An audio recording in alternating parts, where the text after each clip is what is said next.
बहुचर्चित गुड़िया केस में कोर्ट का फैसला आ चुका है। आरोपी नीलू चिरानी दोषी करार दिया गया है। 11 मई को बहस के बाद सजा का ऐलान भी हो जाएगा। जुलाई 2017 का यह पूरा का पूरा मामला, यानी तकरीबन 4 साल हो चुके हैं और मामले में फैसला आया। बता दें कि कोटखाई के जंगलों में गुड़िया का शव मिला था। शिमला जिले के कोटखाई के महासू स्कूल की 10वीं की छात्रा थी गुड़िया और 4 जुलाई 2017 को स्कूल से आने के बाद अचानक लापता हो गई थी। 2 दिन बाद यानी 6 जुलाई को गुड़िया का शव दांदी के जंगल में नग्न अवस्था में मिला था। फॉरेंसिक रिपोर्ट में छात्रा के साथ रेप के बाद हत्या की बात सामने आई थी। शुरुआत में शिमला पुलिस ने इसकी जांच की थी। गैंगरेप की धाराओं में मामला दर्ज किया गया था और 5 आरोपी भी गिरफ्तार किए गए थे। एसआईटी जांच से जनता संतुष्ट नहीं थी और सरकार ने सीबीआई जांच की सिफारिश की थी। ये 5 आरोपी बाद में बेल पर छोड़ दिए गए थे और सीबीआई की ओर से एक आरोपी को गिरफ्तार किया गया था।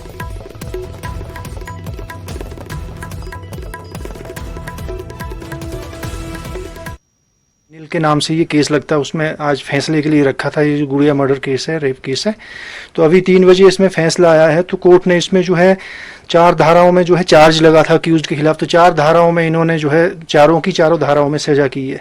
जो ये आईपीसी की जो धाराएं थी वो 376(2)(1) और 376A, 302 आईपीसी और सेक्शन 4 ऑफ पॉक्सो एक्ट लगी थी।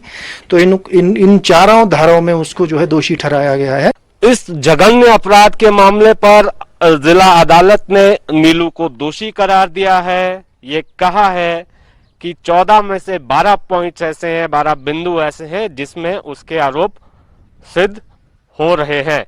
अब ये उसे दोषी करार दिया गया है और 11 मई को उसके सजा पर बहस होगी। और यहाँ पर जो बचाव पक्ष था, जो नीलू को लीगल एड मिली थी, उसके उनको जो लॉयर मिला था, उनका ये कहना है कि ऐसे 2 पॉइंट नहीं 20 ऐसे पॉइंट हैं जो ये तय करने के लिए काफी हैं कि इस केस में अभी बहुत कुछ होना बाकी है। और इस केस को जो है ये जो फैसला सुनाया है जिला अदालत ने, इसको चुनौती हाईकोर्ट में दी जा सकती है। बहुत सारे बिंदु उनके पास ऐसे हैं। सीबीआई की इन्वेस्टिगेशन को लेकर जो है वो सवाल बहुत ज्यादा यहाँ पर उठा रहे हैं।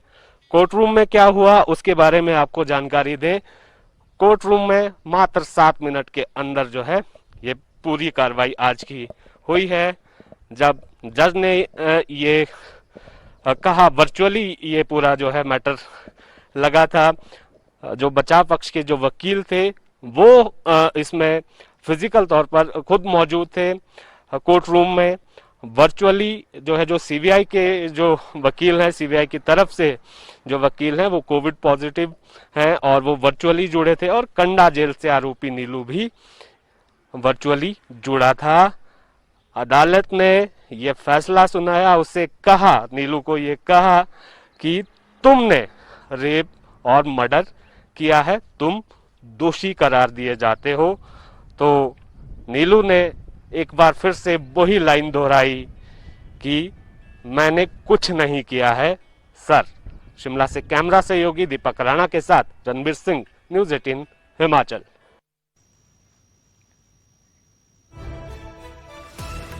तो ये आपने सुना रणवीर को। और बता दें कि दोषी करार दिया जा चुका है नीलू और सजा पर बहस होगी 11 मई को। हमारे साथ फोन लाइन पर गुड़िया की मां जुड़ी हैं। बहुत बहुत स्वागत न्यूज़ 18 पर आपका। और जानना आपसे ये चाहेंगे कि आज नीलू को दोषी करार दे दिया गया है, क्या आप संतुष्ट हैं?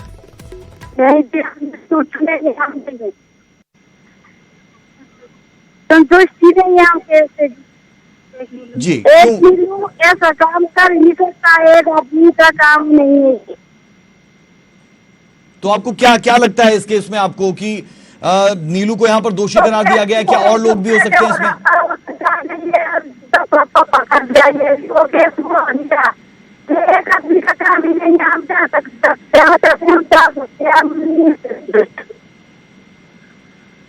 चलिए, आपकी आवाज साफ नहीं आ पा रही है। ये गुड़िया की मां को आपने सुना जो कह रहे हैं कि वो संतुष्ट नहीं है और अकेला एक शख्स इस वारदात को अंजाम नहीं दे सकता था। नीलू की मां हमारे साथ जुड़ी थी, हमारे साथ गुड़िया की मां, जो नीलू को लेकर यह बयान दे रही है कि अकेला एक शख्स इस वारदात को अंजाम नहीं दे सकता था। रणवीर सिंह हमारे साथ जुड़े हैं शिमला से लाइव। रणवीर, हमने बात की गुड़िया की मां से, जो कह रही हैं कि एक अकेला शख्स इस वारदात को अंजाम नहीं दे सकता था, यानी नीलू जिसे दोषी करार दिया गया है उस पर एक साफ प्रतिक्रिया परिवार की तरफ से, गुड़िया की मां की तरफ से, कि एक शख्स इस वारदात को अंजाम नहीं दे सकता था। हालांकि आज नीलू को दोषी करार दे दिया गया है। क्या कुछ अपडेट है आपके पास?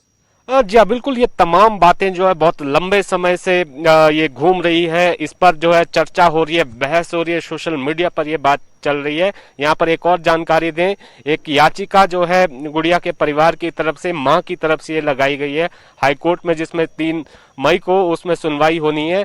दोबारा जांच की मांग कही गई है, अदालत से दोबारा जांच की मांग की गई है। अब इसमें सीधे तौर पर यह देखा जाएगा कि आज जो कन्विक्शन हुई है, जो दोषी करार दिया है, इसका कितना असर जो है हाईकोर्ट में होगा।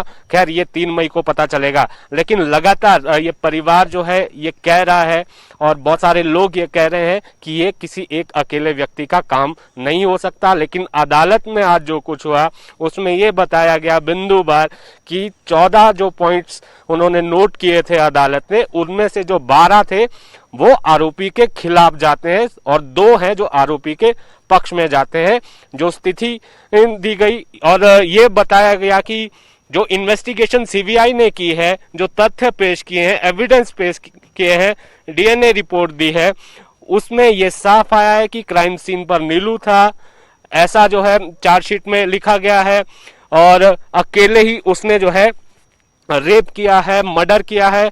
जो वहां जहां पर गुड़िया की लाश थी उसके नीचे जो मिट्टी का परीक्षण किया गया, ये बताया गया कि जो जांच में निकल कर आया है कि ऐसा नहीं लगा कि कहीं और से उठाकर जो है लाश वहां पर रख दी गई है। तमाम जो दलीलें सीबीआई की थी उनमें से 2 अदालत ने कहा कि वो खारिज हो गई और बाकी 14 जो है मंजूर हुई है। तो कुल मिलाकर अब इस पर बहस बहुत ज्यादा चल रही है। जो लीगल एड मिली थी नीलू को, नीलू ने भी कोर्ट रूम में ये कहा, जज ने जब उन्हें कहा कि जो प्रक्रिया होती है फैसला उसे भी सुनाया जाता है, उसे ये कहा कि आपको जो है दोषी करार दिया गया है। नीलू ने फिर एक ही लाइन दोहराई कि मैंने कुछ नहीं किया सर।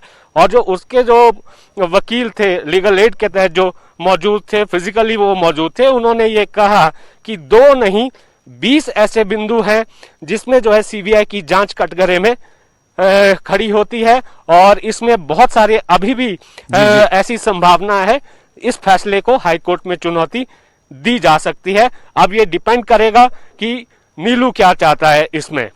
जी राज। बिल्कुल रणवीर, और 11 मई को बहस होगी सजा पर। दोषी करार दिया जा चुका है नीलू गुड़िया केस में। आप कह सकते हैं कि बहुत हाई प्रोफाइल ये मामला बन गया था, विवादित मामला भी रहा, और अब इस मामले में ये दोषी करार दिया गया नीलू।